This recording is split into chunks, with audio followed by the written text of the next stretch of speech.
Welcome back to a wicked historian. Imagine this. It's the year 1828. You wake up before the sun, a sharp chill cutting through your thin shawl. A damp mist curls around your ankles as you step onto the worn cobblestones of Bolton Market. The air is thick with the smell of coal smoke, damp earth, and something else a metallic tang of fear. Your name is Margaret. For years, you've worked the small family farm, your hands raw from sewing, cooking, and endless chores, all to keep your household afloat. But today is different. Today, you stand in the market square, a coarse rope tied around your waist.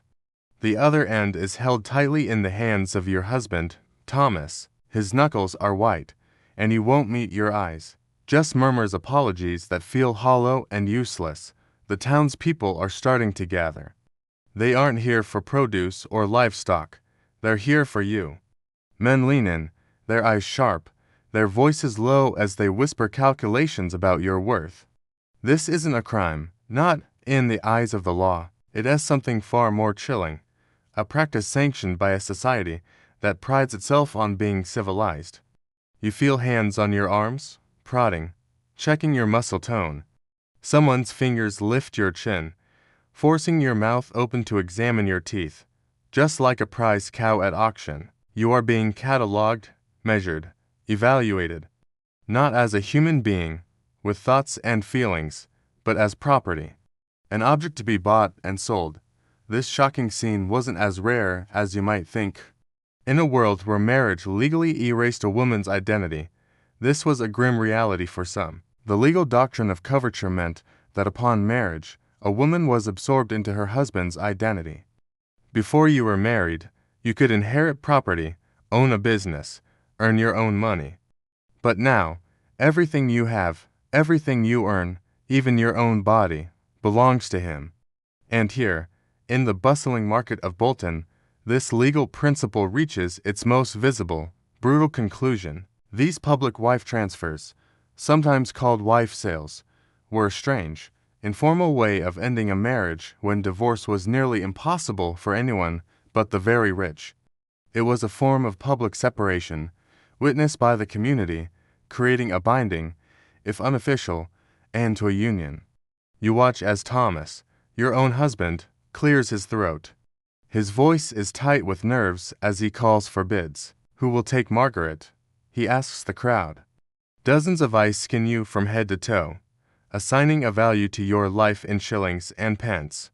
The humiliation is a physical weight, crushing you. But beneath the terror, a strange and unexpected feeling flickers: relief. Could this public shame actually be a doorway to freedom? The reality of these sales was complex. Some women, sold to new husbands, found themselves in better, kinder households. They escaped abusive or neglectful partners and found a measure of stability. Others were not so lucky. They were sold into even harsher conditions, their suffering only amplified. The public spectacle was a deep wound to their dignity, but in a world with no escape routes, it was an option born of pure desperation. Your mind flashes back to the endless cycle of your life with Thomas. The pre-dawn mornings tending to the children, the nights spent sewing by candlelight until your eyes burned, his sudden rages that left bruises on your arms. Every small injustice, every time he gambled away the food money, every dismissive word, it all led you here. This market, this terrible ritual, is the direct result of a system that offers women no other way out. Society has taken what it calls a legal solution and twisted it into a public spectacle. As the crowd murmurs and a man in the front row raises his hand to make a bid, you feel a bizarre mix of shame and hope. The horror of being sold like an animal is real, undeniable. But so is the tiny, persistent hope that through this cruel and bizarre ceremony, a new life, a better life, might be waiting on the other side. This wasn't just a bizarre historical footnote, it was a desperate strategy for survival. It was a social and legal theater where women had to navigate humiliation and public scrutiny just for a chance at a different future. The story of Margaret and the Bolton Market is a stark reminder of how much has changed and how legal and social structures can create desperate situations. now in the hidden corners of history. It wasn't just a place for buying livestock or produce. For some, it was a stage for a desperate act of survival. Imagine this, a bustling market square filled with the sounds of merchants and shoppers. But amidst the chaos, a different kind of transaction is taking place. A woman, often led by a halter like an animal, is being put up for auction. This was the grim reality of wife selling. Now, before we jump to conclusions, let's understand the world these women lived in. In the 19th century, a married woman had almost no legal existence. Her property, her earnings, even her children, belonged to her husband. Divorce was a luxury reserved for the incredibly wealthy, a complicated and expensive process far beyond the reach of the common person. So, what happened if you were trapped in a brutal, abusive marriage? How could you escape? For many working-class women, this public, humiliating ritual was the only way out. It seems barbaric, and it was, but it served a bizarre, informal legal function. The public sale, witnessed by the community, created a form of social contract. It was a declaration that the first marriage was over and a new one was beginning. This public spectacle, in a strange way, legitimized the separation in the eyes of the community, offering a layer of protection that the law denied them. Let's consider the story of Elizabeth, a seamstress from Manchester. Trapped with a cruel and violent husband, she saw no escape. But she had a secret ally, a kind blacksmith who wanted to build a life with her. The sale was their only option. Together, they orchestrated the event. The blacksmith would be the highest bidder. The public auction was a performance, a piece of theater designed to create a paper trail, however informal, that would validate her new life and protect her from her former husband. The humiliation was immense, but it was a calculated price for freedom. The crowd in these markets wasn't just a mob of gawkers. They were neighbors, local tradesmen, sometimes even the parish clerk. Their presence was crucial. Their whispers, their nods, even their jeers, served as a form of community validation. By witnessing the event, they were participating in a ritual that attempted to bend rigid, unforgiving laws to meet the desperate needs of real people. In this world, social acceptance could be as powerful as a legal decree. This system operated on a tightrope of social expectations. Everyone had a role to play, the desperate husband looking to offload his property, the beer who was often the woman's new partner, and the woman herself, forced to endure the indignity. Stepping outside these unwritten rules could lead to social ostracism or even legal trouble. Yet, within this oppressive framework, some women found ways to assert their own agency. The moment a woman removed the halter after the sale was a powerful symbol. It was a small act, but it represented her reclaiming a piece of her own life, a choice made amidst choicelessness. But let's be clear, this was not a guaranteed path to a better life. The price of survival was dangerously high. Families were torn apart, children could be lost in the process, and the psychological trauma was immeasurable.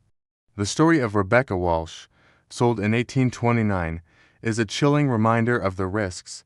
She escaped one abusive husband only to find her new one was even crueler. Trapped by the very sale that was meant to free her, she had nowhere to turn. The informal nature of the contract meant she had no legal recourse when her life was in danger. It's easy to look back and condemn the individuals involved, but it's more important to understand the system that made such a practice possible. Legal scholars and religious leaders of the time often rationalized the subordinate status of women. Marriage was viewed as a property transfer. Women were seen as wards, and their obedience was considered a virtue. The immense human suffering caused by these beliefs was often ignored, abstracted away into legal and social theories that upheld the patriarchal order. So, the marketplace was both a theater of cruelty and a desperate stage for survival. Every bid, every whisper, every nod from the crowd was part of a complex social machine. A machine that, while stripping women of their dignity, sometimes offered them their only chance to stay alive. It forced women to navigate a treacherous path between absolute disaster and a sliver of opportunity. These events are a stark reminder of how societies can create informal, and often brutal, solutions when formal systems fail the most vulnerable. They reveal the incredible resilience of women who, faced with an oppressive system, found ways to fight for their own survival and carve out a measure of freedom. The stories of these women are largely forgotten, buried in old court records and local newspapers, but they deserve to be told. They show us the hidden networks of resistance and the quiet acts of courage that history often overlooks. While the market for wives was a brutal system, some women, like Elizabeth, Margaret, and others, discovered ways to not just survive, but in some cases, even thrive. How did they do it? They became masters of strategy in a game where the rules were stacked against them. They arranged secret agreements with men who were sympathetic to their plight. They used the power of community oversight the eyes of their neighbors to ensure a degree of fairness. Even public humiliation, something we'd see as purely negative, could be turned into a tool for legal protection. Take Elizabeth's story. Her sale was actually a prearranged transfer that allowed her to live with David Thompson, the man she secretly loved. In this new life, she raised her children, built a small workshop, and carved out a version of autonomy that the law denied her. She found a loophole, a crack in the system, and slipped through it. Margaret's situation was tougher. She was forced into a less kind household, but she learned to negotiate her daily tasks with incredible precision, all to protect her children. For women like her, every act, every gesture, every word spoken or withheld became a calculated survival strategy. But let's be clear, this system was unforgiving, and success was never guaranteed.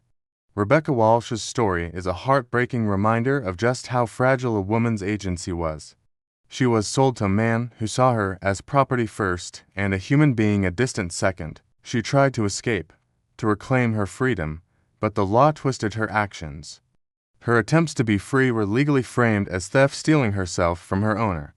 Rebecca died, crushed by a structure designed from the ground up to limit women's choices and extinguish their hopes. Her story shows the terrifying reality for those who could find a sympathetic ear or a strategic opening. Even so, the stories of these women reveal an incredible depth of human resilience.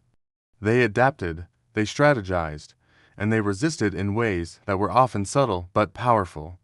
The marketplace was a stage for a cruel transaction, but within that public theater, women found threads of control. They created silent agreements with a nod or a glance, used coded gestures to communicate what couldn't be said aloud, and formed clandestine alliances to support one another. These were acts of quiet rebellion, fought on a battlefield no one could see.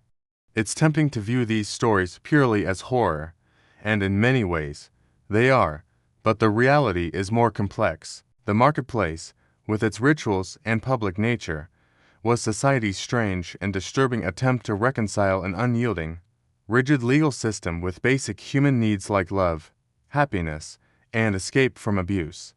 The outcomes were wildly different, ranging from stories of flourishing like Elizabeth's to the tragic end of Rebecca's. It was a high-stakes lottery where a woman's entire future was on the line. When we look at these stories, we see the echoes of historical oppression that still resonate in the modern world. Think about it. Systems that prioritize property, profit, or convenience over human dignity haven't vanished. They've just changed their form. The wife-selling market of Bolton, an extreme example, of course, but it's not entirely unique in its underlying principles. It's a stark reminder that legal and social frameworks shape our lives, often in invisible ways, and that resilience, then as now, is an ongoing, daily act of courage. So, what happened to this practice? How did it finally end? Next, we'll examine the final decline of wife-selling, the slow and painful evolution of legal divorce, and most importantly, the powerful lessons these women's lives teach us about justice, power, and survival in our own world today. By the mid-19th century, things finally started to change. The Matrimonial Causes Act of 1857 made divorce a little more accessible. though it was still incredibly expensive and out of reach for most. At the same time, the Industrial Revolution was in full swing, and new factory jobs gave some women a sliver of financial independence for the first time. Slowly but surely, the most extreme and public rituals of wife-selling began to fade away into the shadows of history. Yet, the legacy of this practice is long and dark. Think about it. Generations of women endured unimaginable trauma. They were torn from their families, their children, and their communities. They had to navigate a world that legally and socially saw them as nothing more than property to be bought and sold. Even if they managed to survive the ordeal, their dignity was often shattered. It's a chilling reminder of how legal systems can normalize cruelty and how real, meaningful change is often a slow, painful, and uneven process. But within this darkness, we also see the incredible power of human ingenuity. These women were not just passive victims.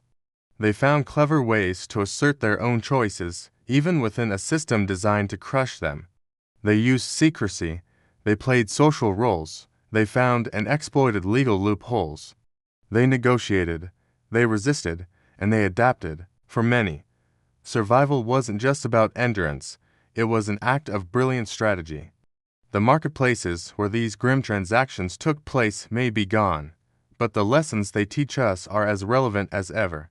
Systems that prioritize control over human dignity, that turn real suffering into abstract, bureaucratic terms, these haven't disappeared. They've just changed their shape.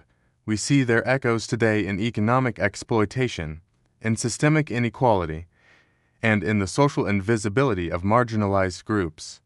As you think about the stories of women like Margaret, Elizabeth, Rebecca, and the thousands of others whose names have been lost to time, remember that their experiences aren't just historical oddities. They are warnings. They warn us how easily institutions can dehumanize people, how laws can fail to protect the vulnerable, and how entire societies can rationalize cruelty. But they also show us something else. They show us that human resilience, strategic thinking, and profound courage can persist even in the darkest of times. And so, the question for us today becomes, what systems in our own world rely on making human suffering invisible? And what can we learn from the past to ensure that dignity and justice finally prevail for everyone? History's marketplaces are silent now, but their echoes still reverberate. Join us as we continue to uncover these forgotten corners of the past, witness the incredible strength of the human spirit, and ask the tough questions that society often tries to avoid. The stories can be uncomfortable, but they are the ones that demand to be heard. Thanks so much for watching. If you found this story as compelling as I did, make sure you subscribe to A Wicked Historian, and hit that bell icon so you don't miss our next dive into the past. And I'd love to hear from you. Comment below, and let me know what kind of stories you want me to explore next. See you in the next video.